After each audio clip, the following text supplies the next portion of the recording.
walang kakwenta-kwenta. It is a nuisance.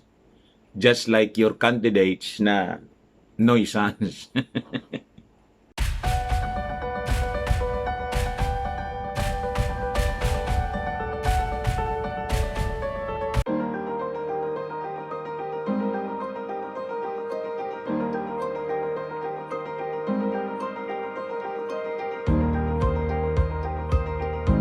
Ito yung balita, mga kababayan, published by ABS-CBN. Kasi buhay na buhay ang ABS-CBN ngayon. Kahit walang franchise, diretso yung platform nila, mga kababayan, sa social media. Very active. Sabi rito, mga kababayan, sa balita nila, contrary to law, COMELEC asked to reject Marcos' reply, set aside extension. The extension granted to presidential aspirant Ferdinand Bongbong Marcos Jr. to answer the case lodged against him before the COMELEC should be revoked daw. A group of petitioners said in a motion filed Friday calling the order by the poll body's second division blatantly contrary to law. Kayo nagreklamo, gusto ninyo, kayo pa yung huhusga sa reklamo ninyo. Di ba? The COMELEC Second Division on November 18 granted an unprecedented extension to the Marcos camp to answer the petition filed by civic leaders led by Christian Bonafé seeking to cancel his certificate of candidacy. But according to the petitioner, sabi rito po, represented by lawyer Ted Te, the extension should not have been granted in the first place. Bakit daw? Kasi daw, una, sa Section 4, 6 of Rule 23 of the COMELEC Rules of Procedure as amended by COMELEC Resolution Number 95/23 provides no ground for any extension of time. It provides for no leeway, no discretion. Ayun ang sinite nila, mga kababayan. To the petitioner's view, the extension was actually a new period considering there was nothing to extend when the second division order was handed down. Ngayon, yun ang side ninyo. Pero, ang magdidesisyon siyempre, yung commission election, kasi nag-file kayo ng reklamo sa COMELEC, siyempre i-assess yun. Unang-una, kayo yung contrary to law ng mga petitioners. Bakit? Bakit kasi hindi ninyo pinag-isa yung reklamo ninyo? Ginawa ninyong strategy series. So you are denying now the camp of Marcos na masagot yung series of ginawa ninyong drama, teleserye. Di ba? You see? Kasi yung intention talaga ninyo, perwisyuhin. Kaya gamitin ninyong propaganda tool itong disqualification case. Kung totoo talaga yung inyong reklamo, pinag-aralan na ninyong maigi. And yung reklamo ninyo dapat isahan na lang para isahan din yung desisyon. Di ba? Pero anong ginawa ninyong strategy? Purposely. Ginawa ninyong retail, tingi-tingi. Ilang reklamo yon? I think 4 na yata. Baka gusto ninyong gawing 5, 6, 10. Gawin na ninyo. Ang akala ninyo, hindi nakakalata sa inyo mga strategy, yung mga mamamayang Filipino. Wag po kami. And just the same, imagine, based doon sa evaluation ng mga abogadong matitino, hindi yung mga tulad ninyo, na abogado di aborido.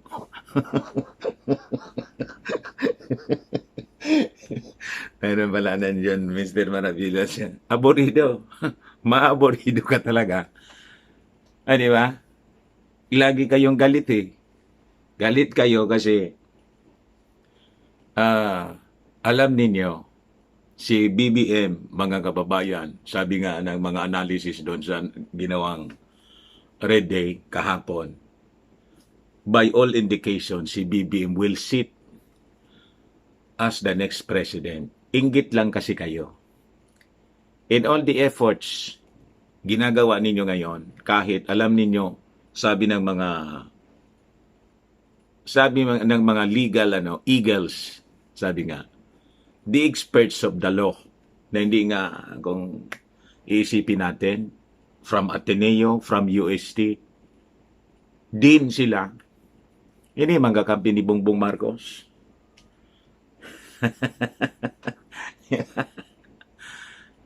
Pero sila mismo yung nagsabi, this is just a trash. Basura. Walang kakwenta-kwenta. It is a nuisance. Just like your candidates na nuisance.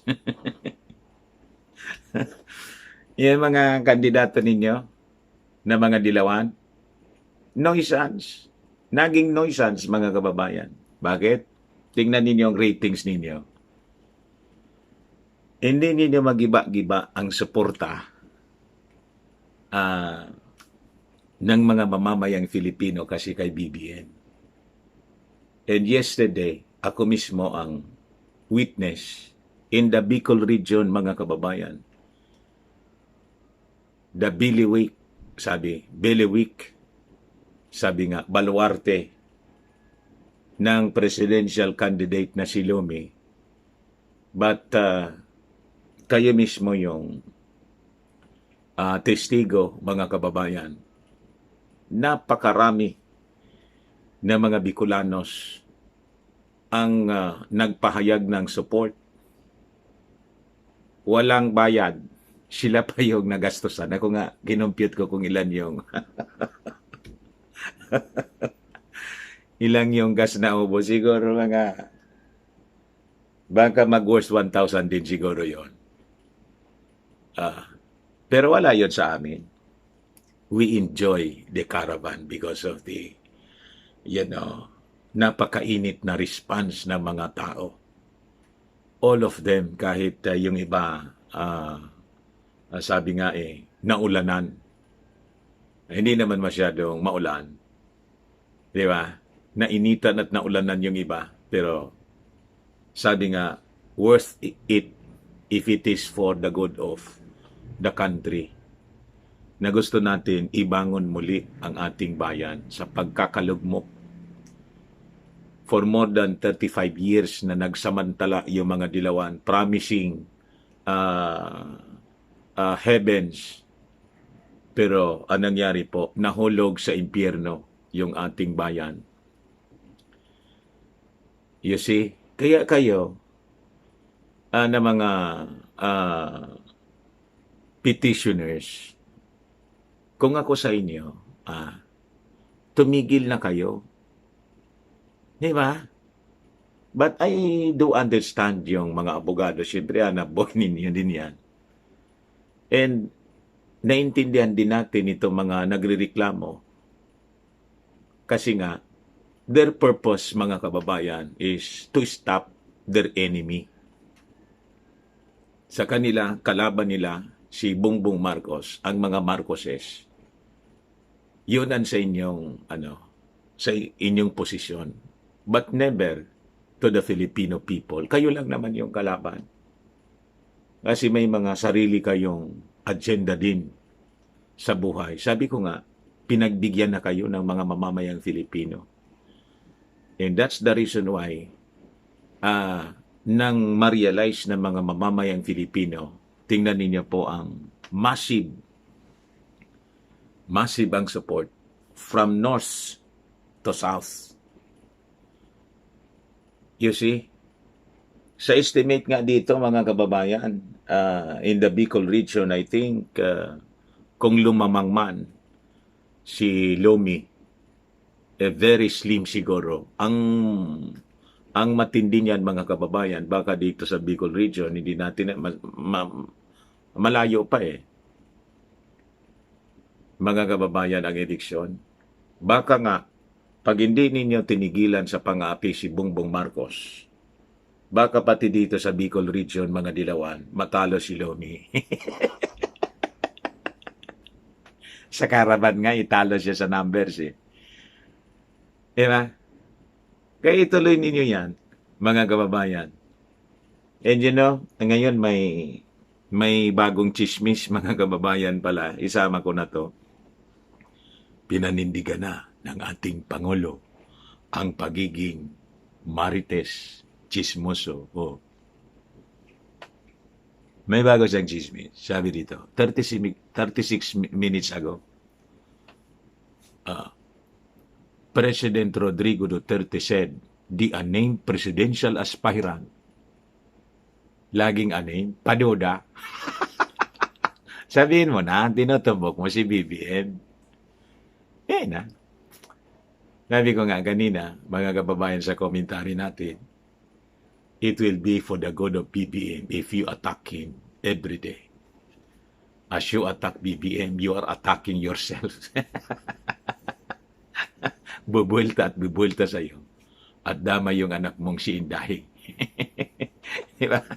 Kasi, araw-araw na-turn off sa'yo ang mga mamamayang Filipino, ang mga Marcos loyalist lalo na. Ito, President. I cannot, totoo yan.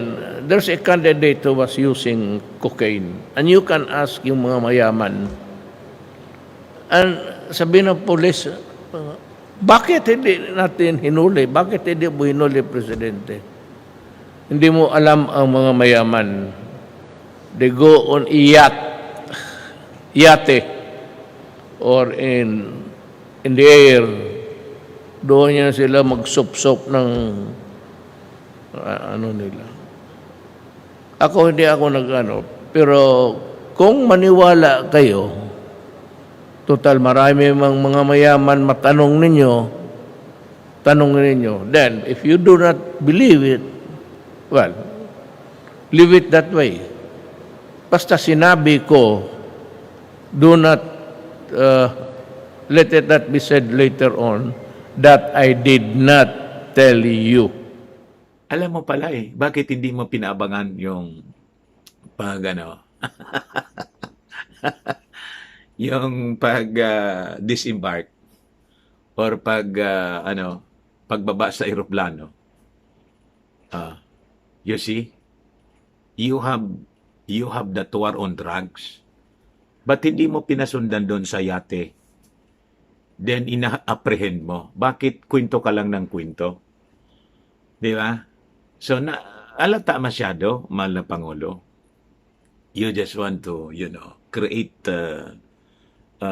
cloud of doubt to the minds of the Filipino people.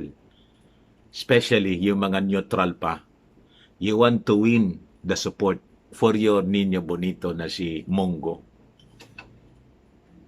This kind of campaign will not, favor your ang tawag doon? Walang kapakinabangan, sigurado. At yung Niño Bonito mong si Mongo, lalo yan iiyak.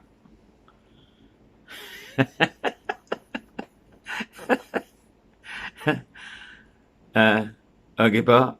Lalo siyang iiyak. Kasi siguradong talo yan eh. Di ba? Talo yan. O ngayon, mga kababayan, ito pa, may isa pa rito, talagang matindi.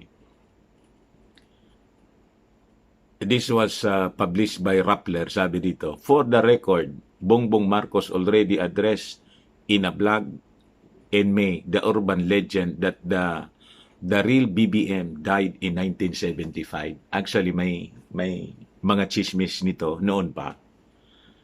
Ito daw si BBM ngayon, tumatakbo, ay fake. Hindi siya yung totoong Bongbong Marcos. Kasi 1975 pa daw namatay yung totoong Bongbong Marcos. Mga kababayan. And may kuman nga sa akin, nag-chat. Alam mo ba, Anya, Mr. Maravillas, na yan si BBM. Hindi man yan yung tunay na BBM. Ganon katindi. Ganon ka desperate. Siguro, akala siguro ni mga nagtitimbre sa atin ng ganitong kwentong basura. Papatulan natin ang bawat kwentong ititip sa atin. Hindi man po ako ganon. Hindi nangangahulugan po na nagbigay kayo ng kwento sa akin ng tip na mga stories, etc. Papatulan ko po. Hindi man po ako ganon. I am a journalist for more than 35 years. Tapos, paluloko lang ako sa mga ganitong uri ng kwento. Hindi ako magiging tawag yun, mga kababayan, veteran. Ang tawag sa amin sa mga nagre-retire. I'll not be a veteran journalist dito sa amin. Kung sa kada kwento na ititip sa amin, papatulan namin. We have to check, recheck, and check, and check. Ganun po. So not every story, pinapatulan ko po. Kaya kung kayo, you are feeding me with, lies, mabibigo lang po kayo. At alam ko naman yung mga kwentong paikot ng mga spin doctor na tawag. Hindi niya ako mabibitag sa ganong uri na mga. I do my own research on stories, on things. Maingat po tayo. Ganon.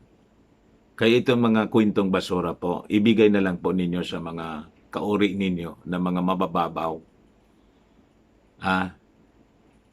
Okay po. Kaya nag-react pala si Marlica, sabi rito, Rappler, sa susunod ninyong panira, dapat ito, BBM hindi tao, hindi hayop, kundi alien. O kaya, BBM may kakambal na pulang kabayo.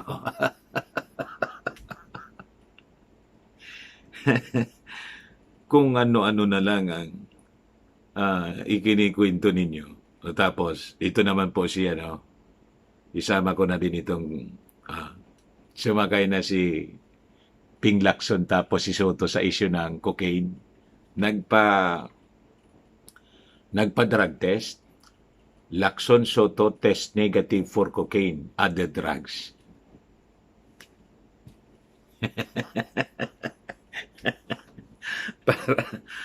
para makasama sa mga pinag-uusapan mga kababayan. Magaling din. Ay, strategy nila. Ang tawag dyan mga kababayan, pure and simple publicity stunt. Feeling nila kasi, as they undergo sa ganito, then yung mga tao mabibihag nila sa kanilang camp. Hindi man gano'n ang mga mamamayang Filipino kababaw. At si BBM, hindi naman po kayo niyang papatulan sa mga ganyang kwento. Di ba?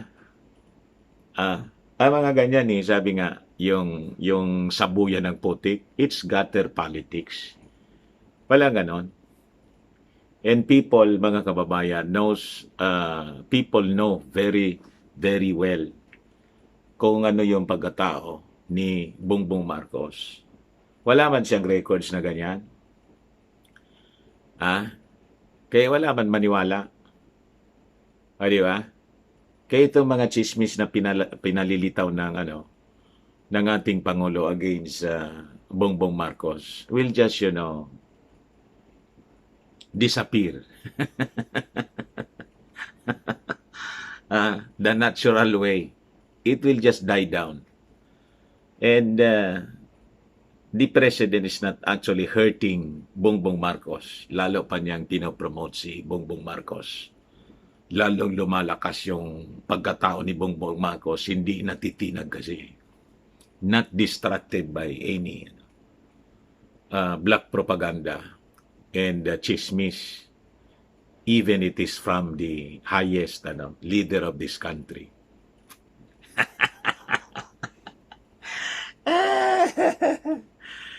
O ngayon, mga BBM, mga Marcos loyalist, ano na po ang inyong ano na ang decision ninyo? Will you still support the tandem? Or will you vote for Digong? Ano ang plano po ninyo mga Marcos loyalist? Patuloy pong sinasalaula ng ating Pangulo ang inyong kandidato, si Bongbong Marcos. Patuloy niyang sinasalaula. Ngayon, payag kayo. While the camp of Bongbong Marcos consistent sa kanilang sinasabi that BBM has high respect until today sa ating Pangulo. Pero yung ating Pangulo, mga kababayan, is serious in destroying Bongbong Marcos. Payag kayo sa ganon? Tanong lang po. Nasa sa inyo yan kung hahayaan ninyo ang ganitong uri ng mga pagmamaltrato. Di ba? Ang uri ng mga banat at pagmamaltrato kay Bongbong Marcos ng ating Pangulo. What we hear right now, especially with the dominant voices right now in opposition to him, is more of a caricature of somebody that they would like for people to believe. I knew the man. He was the president, but he was also my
hindi lamang sa aking ina, kung hindi sa aking ama, ang iyong Pangulong Ferdinand Marcos.